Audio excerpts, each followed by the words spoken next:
العلم نور العلم نور العلم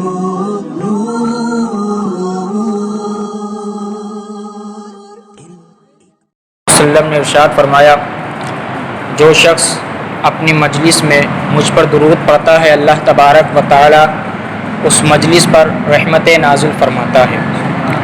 میرے ساتھ مل کر پڑھیے، الصلاۃ والسلام علیک یا رسول اللہ وعلی آلک واصحابک یا حبیب اللہ۔ حضرات محترم، آج وضو کے مستحبات آپ کی بارگاہ میں عرض کروں گا۔ وضو کے مستحبات 23 ہیں۔ کتنے ہیں؟ 23 مستحبات ہیں، اور مستحب کا حکم یہ ہے کہ اگر اس پر عمل کیا جائے گا تو اللہ تبارک و تعالی ثواب عطا فرمائے گا، اور اگر اس پر عمل نہیں کیا جائے گا تو گناہ بھی عطا نہیں فرمائے گا۔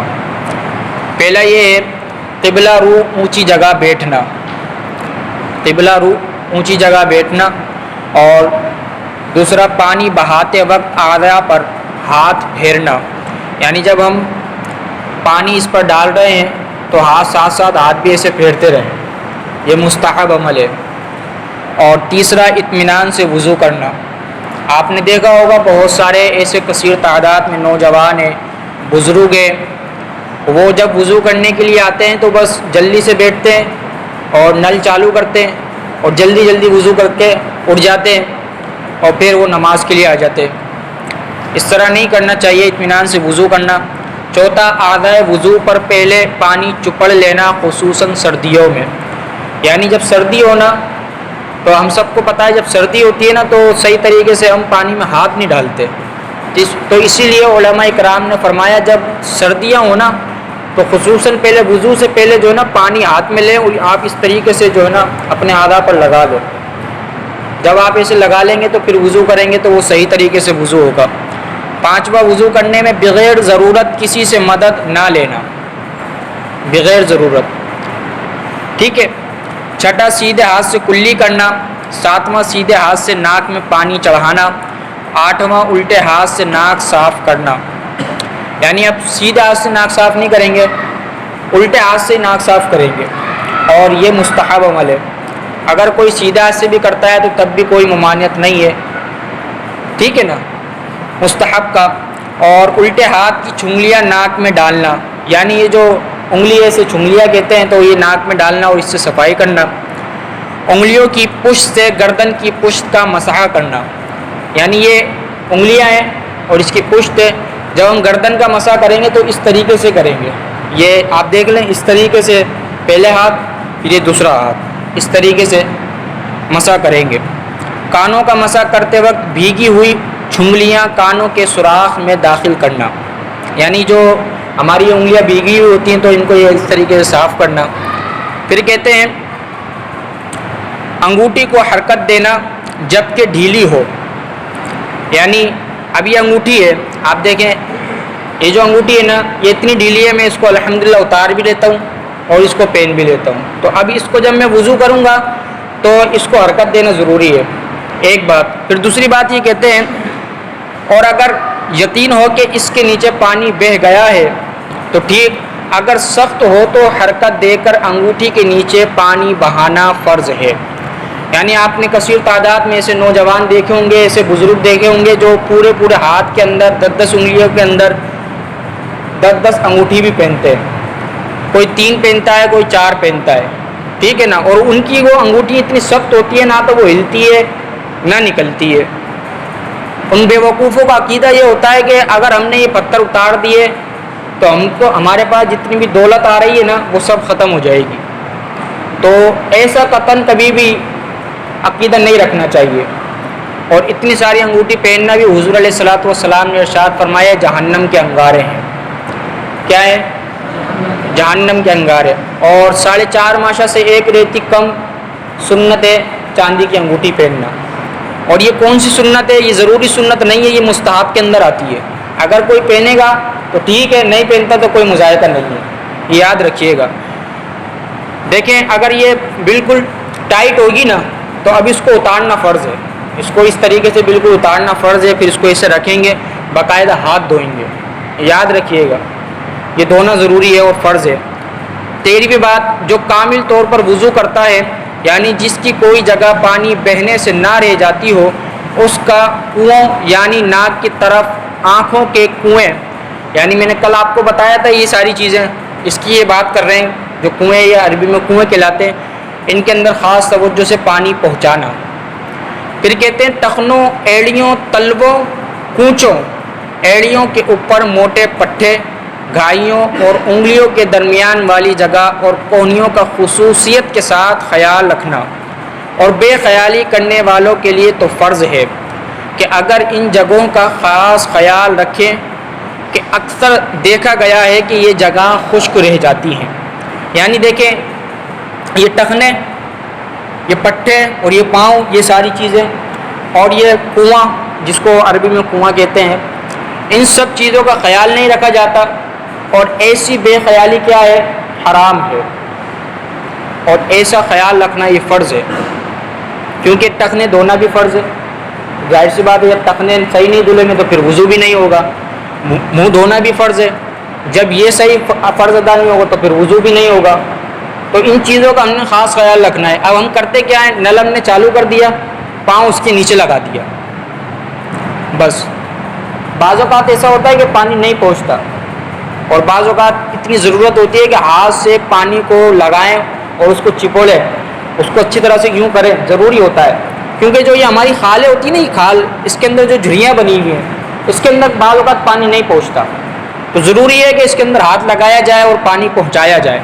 پھر کہتے ہیں چہرہ دھوتے وقت پیشانی پر اس طرح پھیلا کر پانی ڈالنا کہ اوپر کا کچھ حصہ بھی دھل جائے، یعنی جب ہم نے پانی لے لیا تو اب اس طریقے سے پانی ڈالیں گے کہ یہ سارا اوپر کا حصہ بھی دھل جائے اچھے طریقے سے، یہ کر لیا۔ اس کے بعد کہتے ہیں چہرے اور ہاتھ پاؤں کی روشنی وسیع کرنا۔ اب آپ کہہ رہے ہوں گے چہرے اور ہاتھ پاؤں کی روشنی وسیع کرنا یہ کیا مطلب ہے؟ بات مستحب کی چل رہی ہے اور روشنی کی بات کر دی، تو سنیں، روشنی وسیع کرنا یعنی جتنی جگہ پانی بہانا فرض ہے اس کے اطراف میں کچھ پانی بڑھا لینا، مثلا کونیوں تک ہاتھ دھونا فرض ہے تو آدھے بازو تک آپ نے ہاتھ دھو لیے، یہ مستحب ہے۔ ایسے پنڈلیوں کا ٹخنوں تک دھونا فرض ہے تو آپ آدھی پنڈلی تک دھو لیں۔ پھر علماء فرماتے ہیں جو ایسا کرے گا اللہ تبارک و تعالیٰ بروز قیامت اس کے اعضاء میں نورانیت عطا فرمائے گا، اور حضور علیہ الصلوۃ والسلام نے صحیح حدیث میں ارشاد فرمایا میرے امتی اس وجہ سے پہچانے جائیں گے کہ ان کے جو چہرے ہیں نا وہ چمک رہے ہوں گے، دمک رہے ہوں گے، کیوں؟ اس لیے کہ وہ نمازی ہوں گے۔ ٹھیک ہے، آگے کہتے ہیں دونوں ہاتھوں سے منہ دھونا اور ہاتھ پاؤں دھونے میں انگلیوں سے شروع کرنا، جیسے کہ میں نے وضو کے طریقے میں بتایا تھا کہ جب ہم وضو کریں گے ہاتھ وغیرہ دھوئیں گے تو یہاں سے اسٹارٹ نہیں کریں گے بلکہ یہاں سے اسٹارٹ کریں گے، ادھر سے دھوتے ہوئے پیچھے جائیں گے، تو یہ صحیح طریقہ ہے اور مستحب بھی ہے۔ ہر وضو دھونے کے بعد اس پر ہاتھ پھیر کر بوندیں ٹپکا دینا تاکہ بدن یا کپڑے پر نہ ٹپکے، اور خصوصاً جب کہ مسجد میں جانا ہو تو خصوصاً اس طریقے سے کر لیں، یہ اس طریقے سے آپ بالکل نہ صاف کریں، ایسے کر لیں، اور اس طریقے سے آپ یہ کر لیں گے تو حتی الامکان ہے کہ جتنے بھی اس کے قطرے گرنے والے ہوں گے وہ وضو خانے میں ہی گر جائیں گے۔ فرماتے ہیں اگر وہ قطرے مسجد کے صحن میں گریں گے تو وہ قطرے مسجد کے صحن میں گرانا مکروہ تحریمی ہے، اور مکروہ تحریمی کا حکم یہ ہے کہ وہ گناہ ہے۔ گناہ اس لیے کہ جو پانی ہمارے اعضاء سے نکلتا ہے وہ گناہوں کا دھلا ہوا وہ پانی ہوتا ہے، اس وجہ سے وہ مسجد میں گرانا علماء نے منع فرمایا۔ آگے کہتے ہیں ہر وضو کے دھوتے وقت اور مسح کرتے وقت نیت وضو کا حاضر رہنا، ابتدا میں بسم اللہ کے ساتھ درود شریف اور کلمہ شہادت بھی پڑھ لینا۔ آپ نے دیکھا ہوگا بہت سارے بزرگان دین ایسے ہیں، پہلی بات میں یہاں یہ بتا دوں یہ کوئی حدیث سے ثابت نہیں ہے ابتداءً درود شریف پڑھنا یا کلمہ شہادت پڑھنا، آخر میں پڑھنے کی تاکید ہے۔ جو پڑھتے ہیں اشہد ان لا الہ الا اللہ واشہد ان محمدا عبدہ ورسولہ، یہ جو پڑھتے ہیں اس کی یہ بات کی ہے، لیکن اگر کوئی پہلے بھی پڑھتا ہے تو یہ بزرگان دین کا عمل رہا ہے، اولیاء کرام کا عمل رہا ہے، اور اس میں کوئی مذائقہ نہیں ہے۔ اگر کوئی نیک دل کے ساتھ پڑھتا ہے، اللہ کی رضا کے لیے پڑھتا ہے، تو بے شک اللہ تبارک و تعالیٰ اسے ثواب عطا فرمائے گا۔ تو پڑھنا چاہیے، جتنا ہو سکے آپ پڑھیں۔ تو درود شریف بھی پڑھ سکتے ہیں، کلمہ شہادت بھی پڑھ لیں، آدھا وضو بلا ضرورت نہ پہنچیں۔ بعض اوقات لوگ کیا کرتے ہیں، آج کل ایسا دور آیا ہوا ہے کہ ہر کسی کے پاس رومال ہے، وہ بڑا رومال نہیں ہوتا جو سر پر اوڑھتے ہیں، میں بھی دوپہر میں اوڑھ کر آتا ہوں گرمی کی وجہ سے، تو وہ جب وضو کر کے آتے ہیں نا بعض لوگ، تو وہ اس سے دڑا دڑ سارا صاف کر لیتے ہیں، اس سے بھی کر لیتے ہیں، پاؤں واؤں سب صاف کر لیتے ہیں۔ تو ایسا نہیں کرنا چاہیے، اور بلا ضرورت بالکل خشک نہ کریں، کچھ ترباتی رکھیں۔ یعنی اگر آپ کو یہ ضرورت ہے اور آپ کو لگتا ہے کہ بھائی میں وضو خانے میں سے اتروں گا، پانی ایسے کرنے کے بعد بھی میرے اعضاء میں سے ٹپکے گا، تو آپ ضرورتاً اس کو خشک کر لیں تھوڑا بہت، جس سے وہ پانی مسجد میں نہ گرے، کیونکہ حضور علیہ الصلاۃ والسلام نے ارشاد فرمایا کہ بالکل خشک نہ کریں، بروز قیامت نیکیوں کے پلے میں وہ پانی رکھا جائے گا۔ میں نے سب سے پہلے دن یہ بات عرض کی تھی کہ جب وضو کرتا ہے بندہ، اللہ تبارک و تعالیٰ اس پانی کو بروز قیامت میزان میں رکھے گا۔ جب اس کے نامہ اعمال کا، نیک اعمال کا وزن کم ہو جائے گا نا، تو وہ پانی رکھا جائے گا، اس پانی کے رکھنے کی وجہ سے اس کا نامہ اعمال نیکیوں والا وہ وزنی ہو جائے گا۔ آپ دیکھیں کتنا بہترین دین ہے، کتنا پیارا اسلام ہے کہ ایک ایک بات کے اندر بہترین ہمارے لیے درس ہدایت ہے۔ اور فرمایا وضو کے بعد ہاتھ نہ جھٹکیں کہ یہ شیطان کا پنکھا ہے۔ بہت سارے لوگ ایسے کرتے ہیں، وضو کر لیا تو پھر یوں کرتے ہیں، یہ کیا ہے؟ شیطان کا پنکھا ہے۔ حضور علیہ الصلوۃ والسلام نے ارشاد فرمایا، اور یہ اخلاقاً بھی آپ کو صحیح نہیں لگے گا۔ آپ نے دیکھا وہ چھوٹے جو بچے ہوتے ہیں نا، وہ ہاتھ دھو کر آتے ہیں، جب انہیں کھانا ہوتا ہے نا، تو ماں باپ کہتے ہیں آپ ہاتھ دھو کر آ جاؤ، جیسے وہ ہاتھ دھو کر آتے ہیں نا تو یوں کرتے ہیں، اور پھر ایسے ہی دسترخوان پر بیٹھ جاتے ہیں۔ تو اس سے ممانعت کرنی چاہیے، ایسا کرنا یہ شیطان کا پنکھا ہے، اور اخلاقاً بھی صحیح نہیں ہے۔ اگر ہم کسی کے یہاں جاتے ہیں اور پھر دیکھتے ہیں اگر ہمارا بچہ ایسا کرے گا تو سامنے والا دیکھ کر بولے گا یار اس کو تمیز نہیں سکھائی آپ نے۔ تو یہ تو مسجد کے آداب ہیں، آپ گھر پر بھی اس کو فالو کر سکتے ہیں۔ کہتے ہیں اگر مکروہ وقت نہ ہو تو 2 رکعت نفل ادا کرنا، جسے تحیۃ الوضو کہتے ہیں۔ یعنی آپ نے وضو کر لیا، 3 مکروہ اوقات ہیں، اس میں سے اگر کوئی مکروہ وقت نہ ہو تو آپ وضو کرنے کے بعد 2 رکعت نفل پڑھیں تحیۃ الوضو۔ نیت بالکل آسان ہے، نیت کرتا ہوں 2 رکعت نفل تحیۃ الوضو واسطے اللہ تعالیٰ کے، منہ میرا کعبہ شریف کی طرف، اللہ اکبر۔ 2 رکعت جیسے ہم نماز پڑھتے ہیں نا، ایسے ہم نے پڑھ لی۔ اس 2 رکعت نفل پڑھنے کی برکت اتنی ہے، حضور سید عالم نور مجسم نبی رحمت صلی اللہ تعالیٰ علیہ وسلم جب معراج پر گئے نا، تو آپ نے معراج پر آپ چلے گئے تو وہاں پر حضرت بلال حبشی رضی اللہ تعالی عنہ کے قدم مبارک کی آہٹ سنی۔ جب معراج سے واپس تشریف لائے نا، تو حضرت بلال حبشی رضی اللہ تعالی عنہ کا جو کام تھا نا، وہ یہی تھا حضور علیہ الصلوۃ والسلام کی مسجد میں اذان دینا اور حضور کو نماز کے لیے اٹھانا۔ لیکن یہاں یہ بات یاد رہے کہ حضور علیہ الصلوۃ والسلام کو اٹھانا کا مقصد یہ نہیں کہ حضور سوتے ہی رہتے تھے، ایسا نہیں ہے۔ یہ اللہ تبارک و تعالیٰ نے حضرت بلال حبشی کی ڈیوٹی لگائی تھی، اور جس کی خدمت آپ کر رہے تھے تو اللہ تبارک و تعالیٰ نے پھر انعام تو عطا فرمانا تھا، تو آپ کی ڈیوٹی تھی۔ ایک دن حضور علیہ الصلوۃ والسلام نے ارشاد فرمایا بلال یہ بتاؤ آپ ایسا کون سا عمل کرتے ہو جس کی وجہ سے میں نے جنت کے اندر تمہارے قدموں کی آہٹ سنی ہے؟ عرض کی یا رسول اللہ میں تو کوئی ایسا عمل نہیں کرتا، بس آپ کی خدمت کرتا ہوں۔ ہاں ایک کام ہے جو میں روز کرتا ہوں۔ ارشاد فرمایا کہ وہ کام کون سا ہے؟ عرض کی یا رسول اللہ جب میں وضو کرتا ہوں تو 2 رکعت تحیۃ الوضو پڑھتا ہوں نفل۔ حضور علیہ الصلوۃ والسلام نے ارشاد فرمایا کہ تو ان 2 نفل کی وجہ سے اللہ تبارک و تعالیٰ کی بارگاہ میں اتنا مقبول ہوا ہے کہ میں نے تیرا جنت میں گھر بھی دیکھ لیا ہے اور جنت میں تیرے قدموں کی آہٹ بھی سن لی ہے۔ تو یہ ہمیں اپنانا چاہیے طریقہ، یہ بہت ضروری ہے۔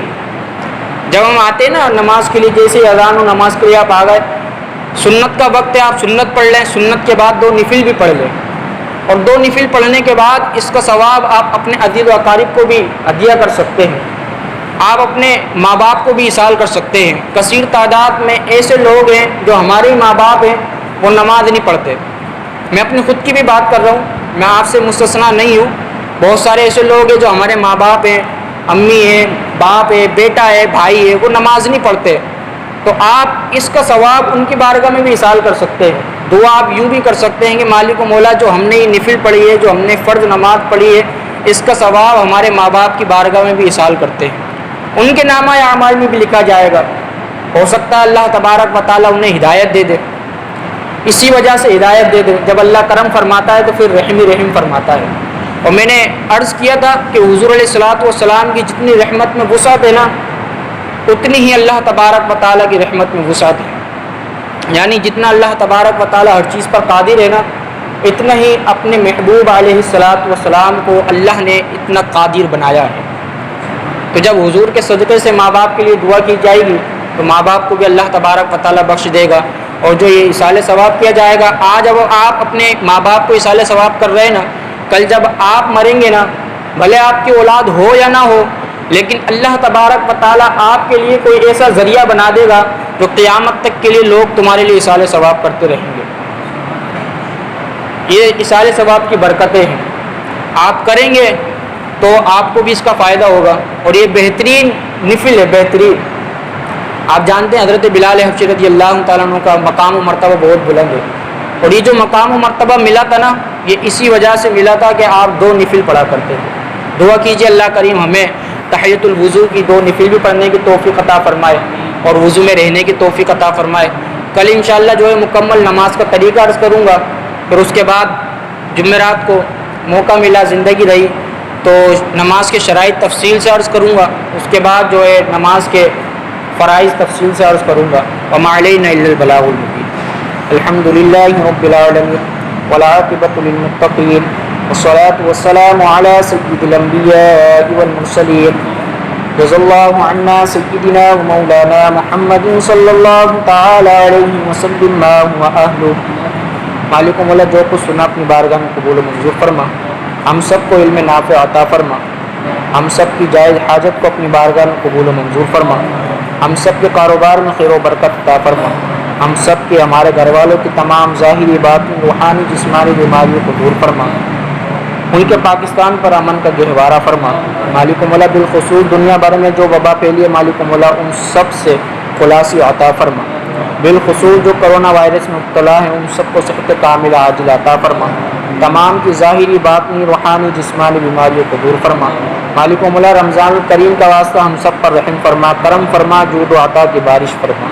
بالخصوص حضور علیہ الصلوۃ والسلام کے صدقے سے دعا کرتے ہیں، مالک و مولا ہم سب کی بے حساب بخش و مغفرت فرما، ہمارے ماں باپ کی بے حساب بخش و مغفرت فرما، ہمارے گھر والوں کی بے حساب بخش و مغفرت فرما، ہم سب کو حضور علیہ الصلوۃ والسلام پر کثرت سے درود پڑھنے والا بنا، بالخصوص قبر میں حضور علیہ الصلوۃ والسلام کو پہچاننے کی توفیق عطا فرما۔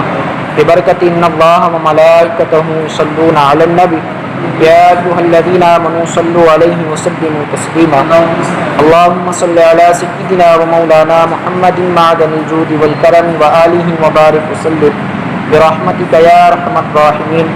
لا الہ الا اللہ محمد رسول اللہ صلی اللہ تعالی علیہ وسلم۔